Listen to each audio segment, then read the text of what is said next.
Hello everyone, আশা করি সকলে ভালো আছেন। আমি আলহামদুলিল্লাহ ভালো আছি। তো আমি আজকে যে বিষয়টি নিয়ে কথা বলবো, যে আমরা জানি সিআইডি সিজন 2 অফ হয়ে যাচ্ছে, কিন্তু এখন যেটা আনা দরকার ছিল, তাদের একটা গলতি, একটা ভুল হয়েছিল। এই কারণে টিআরপি বাড়ে নাই, সিরিতে অ্যাকশন প্রপার গল্প এগুলো আনে নাই। এই কারণেই আমার যতদূর মনে হয় সিআইডি সিজন 2 ফ্লপ হয়েছিল। ফ্লপ হয়নি আর কি, এখন অফ করে দিতে হচ্ছে।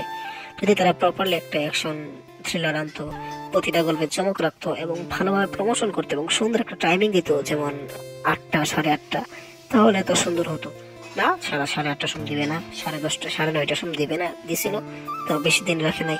আর 7টার সময় যে সিআইডি যে পরিমাণ টিআরপি নিয়ে আসছে, সেটা মাথা নষ্ট টিআরপি নিয়ে আসছিল, তাও তাদের গায়ে লাগে নাই। এখন তাদের গায়ে না লাগার কারণে আজকাল সিআইডি একটু বন্ধ হয়ে গেল।